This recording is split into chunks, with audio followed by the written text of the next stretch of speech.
மக்களே, இந்த ஒரு பதிவில் நம்ம என்ன பார்க்க போறோம்னா 5 மிக முக்கியமான விஷயங்கள் பார்க்க போறோம். நம்பர் 1 எதுன்னு சொல்லி கேட்டீங்கன்னா, ஒரு முதலமைச்சர் இப்படிலாம் செயல்பட முடியுமா அப்படின்னு சொல்லி தலைமைச் செயலகத்தில் இருக்கக்கூடிய ஊழியர்கள் என்னப்பா அந்த மனுஷன் எப்படி செயல்பட்டு இருக்காரு அப்படின்னு சொல்லி வியந்து பார்த்துட்டு இருக்காங்க. இதை பத்தி தெளிவா பார்க்க போறோம். ரெண்டாவது, ஒரு எம்எல்ஏ அப்படிங்கிறவங்க எப்படி இருக்கணும் அப்படிங்கிறதுக்கு தாவேக்காவோட எம்எல்ஏ ஒரு முன்னுதாரணமா இருக்காங்க.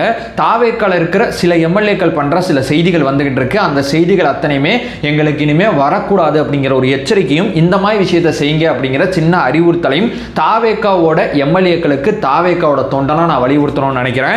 ஏன்னா ரொம்ப முக்கியமான ஒரு விஷயம். மூணாவது, 3000 கோப்புகள் நிலுவையில் இருக்கு அப்படிங்கிற ஒரு செய்தியானது ஒரு பக்கம் போயிட்டு இருக்கு. இந்த 1000 ரூபாய் பெண்களுக்கு வந்து மகளிர் உதவி தொகை வந்து கொடுக்குறாங்கல்ல, உரிமை தொகை கொடுக்குறாங்கல்ல, இந்த பணம் சார்ந்து தினகரன் நாளிதழ் ரொம்ப மோசமா நடந்துக்கிட்டாங்க அப்படிங்கிற ஒரு குற்றச்சாட்டானது எழுந்திருக்கு. அதை பத்தி என்ன அப்படிங்கிறத பார்க்க போறோம். இந்த மாதிரி மிக முக்கியமான ஒரு 5 செய்திகள் நான் எடுத்து வந்திருக்கேன். ஒன் பை ஒன்னா தெளிவா நம்ம பார்க்கலாம். உற்சாக வணக்கங்கள். வாங்க பதிவுக்குள்ள போலாம். இப்போ முதல் விஷயம் மக்களே, அதாவது ஒரு முதலமைச்சர் வந்து ஒரு அரசு அதிகாரிகள் மாதிரி நடந்துக்கிறாரு.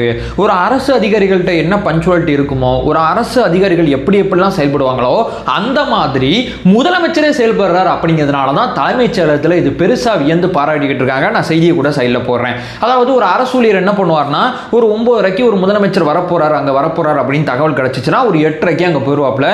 அங்கே இருக்கிற வேலைகள்லாம் பார்த்துட்டு ஒரு 9:30 முதலமைச்சர் வரும்போது எல்லாமே தயார் நிலையில் வச்சிருப்பாங்க.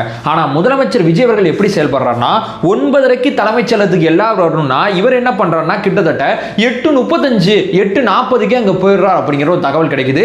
முதலமைச்சரே 8:40 வந்துடுறாரு. அப்ப அதிகாரிகள்லாம் என்ன பண்றது, என்ன செய்யறது அப்படிங்கிற ஒரு பெரும் ஒரு குழப்பமே அவங்களுக்கு ஏற்பட்டிருக்கு. என்னப்பா இவ்வளவு பஞ்சுவலா, அதாவது நம்ம வரணும்னு சொல்லி அவர் கட்டாயப்படுத்தல, அவர் வந்துடுறாருப்பா 8:40 8:45லாம்.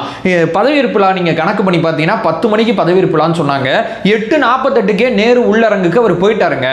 அதாவது மிக முக்கியமா அவருடைய பஞ்சுவாலிட்டியை ஒவ்வொரு நாளுமே ரொம்ப தெளிவா வந்து அவர் பதிவு செஞ்சுக்கிட்டு இருக்காரு. நான் கோட் சூட் போட்டு ஏன் தெரியுமா அரசாங்கம் நடத்திக்கிட்டு இருக்கேன். ஒரு நிறுவனத்தை நடத்துற ஒரு உயர் அதிகாரி, ஒரு நிறுவனத்தை நடத்துறவங்க, அந்த நிறுவனத்தோட நிறுவனங்கள் மட்டும் கோட் சூட் போடணும்னு அவசியம் கிடையாது. ஒரு அரசாங்கத்தை நடத்தினாலும் அந்த அரசாங்கத்தை ஒரு பஞ்சுவாலிட்டியா ரொம்ப தெளிவா மக்களுக்கான அரசாங்கத்தை நடத்தினாலும் கோட் சூட் போட்டு நடத்தலாம் அப்படிங்கறத தான் நான் வெளிப்படுத்திக்கிட்டு இருக்கேன். இந்த கோட் சூட் மூலமா ஒரு பெரும் புரட்சியை நாங்க உருவாக்குறதுக்காண்டி தான் நான் போட்டிருக்கேன். இது என்னுடைய ஆடை அரசியல் அப்படிங்கறத அவர் சொல்லாம சொல்றாரு அப்படிங்கிற விஷயத்தை சொல்றாங்க. மதிய உணவை தலைமைச் செயலகத்தில் உட்கார்ந்து முதலமைச்சர் சாப்பிட்டு அவரோட வேலையை அவர் பார்த்துட்டு இருக்காருன்னு சொல்றாங்க. இப்போ ஒரு அரசு ஊழியர் வராங்க, ஒரு 9:30 மணிக்கு வராங்க, ஒரு லஞ்ச் பிரேக் வந்து ஒரு 1:30 வர்றாங்கன்னு வைங்களேன், ஒரு 2 மணிக்கு மறுபடியும் அவங்க பணிக்கு வர்றாங்க. ஒரு பேச்சுக்கு சொல்றேன். இதே மாதிரி முதலமைச்சரும் அப்படியே அவரோட வேலை பார்த்துட்டே இருக்காரு தலைமைச் செயலகத்தில். ஒரு 1:30 2 மணிக்கு லஞ்ச் பிரேக் எடுத்துக்கிறாரு. அதுக்கப்புறம் மறுபடியும் பணி செய்யறாரு. முதலமைச்சர் தன்னுடைய உணவை டப்பால எடுத்து வந்து தலைமைச் செயலகத்தில் சாப்பிட்டு வேலை செய்யறதுலாம் இது வரைக்கும் நாங்க பார்த்தது கிடையாது. முதல் தடவை பார்க்கிறோம் அப்படிங்கறத முதலமைச்சரோட அந்த தலைமைச் செயலகத்தில் வேலை செய்யக்கூடிய அதிகாரிகள் வியந்து பாராட்டிட்டு இருக்காங்க அப்படிங்கிறது நான் சொல்ல வர்ற முதல் செய்தியா இருக்கு. இப்ப ரெண்டாவதுங்க, மிக முக்கியமா அடுத்தும் தினமலர்ல போட்டிருந்தாங்க இந்த செய்தியை. அதாவது 3000 கோப்புகள் நிலுவையில் இருக்கு, வேகமாக வந்து அமைச்சர்கள் வந்து கையெழுத்திட்டால் தான் அடுத்தடுத்த இடங்களை நோக்கி நகரும் அப்படிங்கிற விஷயத்தை போட்டிருந்தாங்க. இதற்கு சரியான பதிலை நான் கொடுக்கணும்னு நினைக்கிறேன். அதாவது 3000 கோப்புகள் நீங்கள் சொல்கிறபடி நிச்சயமாக நிலுவையில் இருக்கிறதுக்கு ஏராளமான வாய்ப்புகள் இருக்கு. இப்போ அமைச்சரவை விரிவாக்கம் அப்படிங்கிறதுக்கான பணிகள் ஒரு பக்கம் போயிட்டு இருக்கு. காங்கிரஸில் இருக்கக்கூடிய நபர்களை வந்து அழைச்சிருக்காங்க. கிறிஷ் யோடேக்கலே ரொம்ப தெளிவாக சொல்லிட்டாரு, எங்களுக்கு அழைப்பு வந்துடுச்சு அப்படிங்கிற விஷயத்த சொல்லிட்டாரு. இப்போ தமிழ்நாட்டுக்கு பொறுப்பாளர் தான் இருக்காரு. அவர் கேரளாவில் புதிய அரசு பதவியேற்றுக்கு போறாங்க. அதற்கான வேலைப்பாடுகள் அவர் கேரளால தன்னுடைய வேலையை பார்த்துட்டு இருக்காரு. ஒரு பக்கம் தமிழக அமைச்சரவை வந்து விரிவாக்கத்துக்கான பணிகள் ஒரு பக்கம் போயிட்டு இருக்கு. இதனால தான் நேற்றைய தினம் பார்த்தீங்கன்னா ஒரு அதிகாரிகள் மையப்படுத்தி ஒரு கூட்டத்தை வந்து போட்டிருக்காரு. அதாவது பதவி ஏற்பு செஞ்சு 5 நாட்களா அமைச்சர்கள் 9 அமைச்சர்களுக்கு இலாக்கா ஒதுக்காம இருக்கு. அந்த இலாக்காக்கள் அவங்களுக்கு ஒதுக்கணும். கிட்டத்தட்ட 40-42 துறைகள் தமிழக அமைச்சரவையில் இருக்கு. இந்த துறைகள் அத்தனையுமே நிர்வகிக்கிறதுக்கு 30 to 33 அமைச்சர்கள் போடுவாங்க.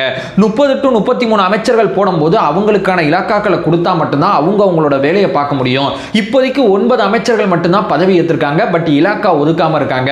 கூடிய விரைவில் இவங்களுக்கு இலாக்கா ஒதுக்கி இன்னும் போட வேண்டிய அமைச்சர்கள் அத்தனை பேரையும் போடணும் அப்படிங்கிற அந்த கோரிக்கை வலுவா ஆரம்பிச்சிருக்கு.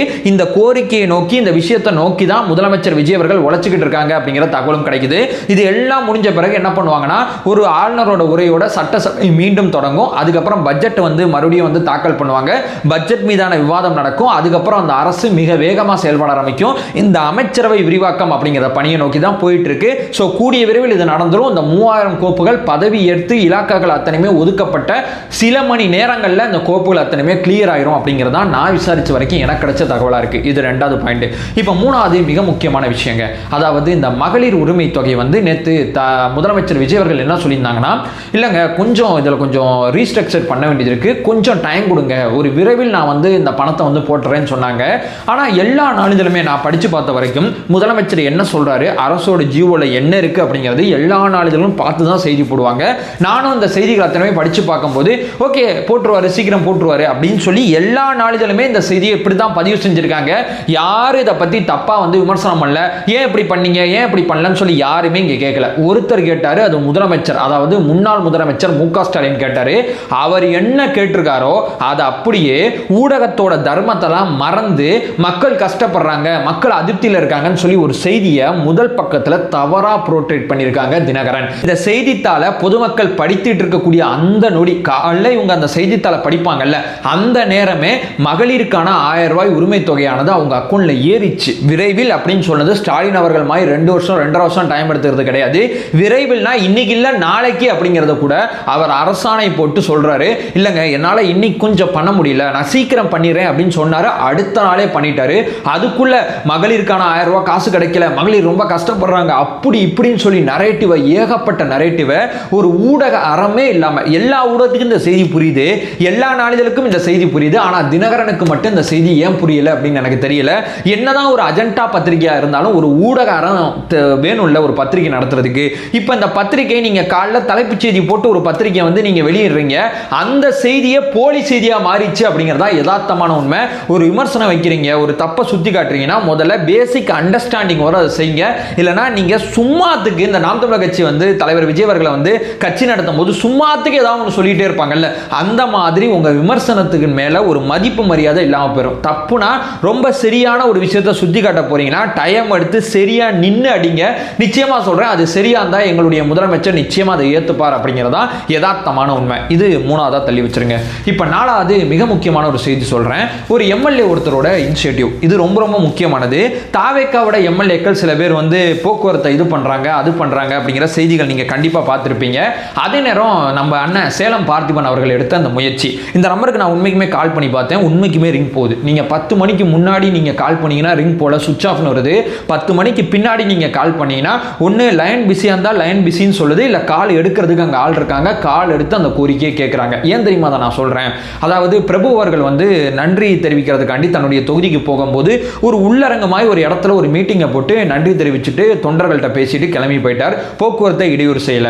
ஆனா சேலம் பார்த்திபன் அவர்கள் அதுல ஒருபடி மேல போய் நன்றி தெரிவிக்கிறதுக்கு ஊருக்குள்ள போயிட்டு தேவையில்லாத கட் அவுட் கிட் அவுட்லாம் வச்சு தேவையில்லாத வேலையெல்லாம் பார்க்காம, எனக்கு ஏதாவது உங்களோட பிரச்சனைகள் இருந்தா இந்த நம்பருக்கு கால் பண்ணுங்க, நான் உங்களுக்கு உதவி செய்யறது மூலமா நன்றி தெரிவிக்க முடியும் அப்படிங்கிற மிக முக்கியமான ஒரு முடிவுக்கு வந்திருக்காங்க. இது உண்மைக்குமே பாராட்டப்பட வேண்டிய விஷயம். அதாவது நம்ம எம்எல்ஏ ஆயிட்டோம், இப்பதான் தலைமைச் செயலகத்தில் அந்த வேலைகள்லாம் முடிஞ்சு நம்ம ஊருக்கு போறோம். ஊருக்கு போகும்போது அங்க இருக்கக்கூடிய நம்ம தொண்டர்கள் நமக்கு வரவேற்பு கொடுக்குறாங்கன்னா யாருக்கும் இடையூறு இல்லாம ஓரமா அந்த வரவேற்பை ஏத்துங்க. முடிஞ்சா கட்சி ஆபீஸ்ல வரவேற்பு ஏத்துங்க. அல்லது நீங்க தொண்டர்கள்ட்ட பேசணும்னு நினைச்சீங்கன்னா பிரபு அவர்கள் எடுத்தார்ல ஒரு முயற்சி, அதே மாதிரி உங்களுடைய அலுவலகம் இல்ல ஆதோஜன் அவர்கள் ஒரு மீட்டிங் போட்டு பேசினார்ல, இந்த மாதிரி ஒரு பொதுக்கூட்டமா ஏற்பாடு பண்ணி பொதுமக்களுக்கு நன்றி தெரிவிக்கணும்னா நன்றி தெரிவிச்சிருங்க. அப்படி இல்லாத பட்சம் சேல பார்த்திபன் அவர்கள் எடுத்து அந்த மாதிரி முயற்சி இருக்கு பாத்தீங்களா, இந்த மாதிரி ஏதாவது ஒரு முயற்சி எடுத்து பொதுமக்களுக்கு செயல்பாடு மூலமா நன்றி தெரிவிக்க ஆரம்பிங்க அப்படிங்கிறதா விச்சுவல் வாரியஸா இருக்கக்கூடிய நாங்க அத்தனை பேருமே எதிர்பார்க்கிறோம். எங்களை ஒருபோதும் யாரிடமும் தலைகுனிய வச்சிடாதீங்க அப்படிங்கிறதா தாவேக்கா எம்எல்ஏக்களுக்கு ஒரு தாவேக்கா தொண்டனா என்னுடைய வேண்டுகோளை வைக்கிறேன். இப்போ முக்கியமான ஒரு விஷயம் சொல்றேன், உங்களுடைய பணி அற்புதமா இருந்தா உங்களை கொண்டாடி தீர்க்கிற பெருங்கூட்டம் இந்த விச்சுவல் வாரியஸா இருப்பாங்க. உங்களுடைய பணியில எங்களுக்கு மாற்று கருத்து இருந்தா ரொம்ப தீவிரமா ரொம்ப கரெக்டா நாகரீகமா உங்க மேல விமர்சனம் வைக்கக்கூடிய பெருங்கூட்டமா இந்த விச்சுவல் வாரியஸ் இருப்பாங்க. நான் மறுபடியும் சொல்றேன், கட்சியில ஐடி விங் இருக்கு, அந்த ஐடி விங் கட்சிக்குள்ள மட்டுமே இருக்கும். கட்சியில சோசியல் விங் அப்படிங்கிற ஒன்று இருக்கு, இது கட்சிக்கு வெளியே அப்பாற்பட்டு இருக்கு. இந்த கூட்டம் தான் பெருங்கூட்டம். இந்த கூட்டம் தலைவருக்காண்டி ராப்பகல் பார்க்காம உழைச்சிக்கிட்டு இருக்காங்க. ஏன்னா வேற எந்த விதமான எதிர்பார்ப்பும் இந்த கூட்டத்தில் இருக்கிறவங்களுக்கு எதுவுமே கிடையாது. இவங்க சொல்றபடி ரூட் மாஃபியா அது இதெல்லாம் சொல்றாங்க, சத்தியமா அதை பத்திலாம் இங்க யாருக்குமே எதுவுமே தெரியாது. அதாவது ஒன்னும் இல்லாத ஒரு மனுஷனை பெரிய ஆளா இவங்களே கிரியேட் பண்ணி விடுறாங்க அப்படிங்கிறதா யதார்த்தமான உண்மை. ரூட் மாஃபியான்னு சொல்லி அதெல்லாம் உண்மையே கிடையாது. அதாவது நீங்களாம் கட்சி மேல பற்று வச்சு உழைக்கலாம், உங்க தலைவருக்கு உழைக்கலாம், நாங்கள் உழைச்சா நீங்கள் மாஃபியா மாஃபியா அப்படிங்கிற ஒரு நரேட்டிவை இங்கே செட் பண்ணிட்டு இருக்காங்க.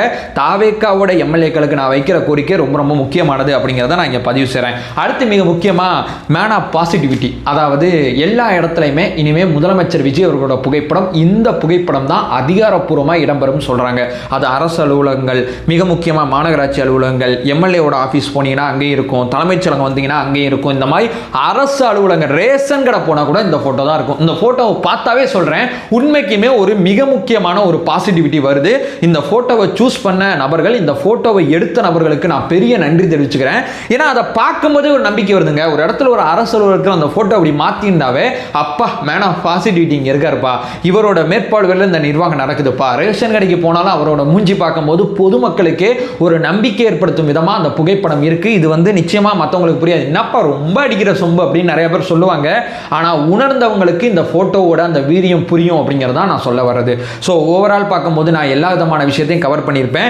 அடுத்தடுத்து என்ன மாதிரி அப்டேட் நடக்குது அப்படிங்கிறத தொடர்ச்சியாக கவனிப்போம். அந்த அப்டேட்டுகள் எது நடந்தாலும், நல்லது கெட்டது எதுவாக இருந்தாலும், எதை பற்றியாவது விளக்கம் கொடுக்கணும், இல்லை எந்த தப்பையாவது சுட்டி காட்டணும், எதுவாக இருந்தாலும் நம்ம பதிவு செய்வோம் அப்படிங்கிற ஒரு விஷயத்தை சொல்லிட்டு இந்த வீடியோவை என் பண்ணிக்கிறேன். நம்ம சேனலை ஃபர்தராக ஃபாலோ பண்ணிங்கன்னா பொலிட்டிக்கல் சார்ந்து மிக முக்கியமாக பல்வேறு விதமான விஷயத்தை பார்த்துட்டு இருக்கோம்.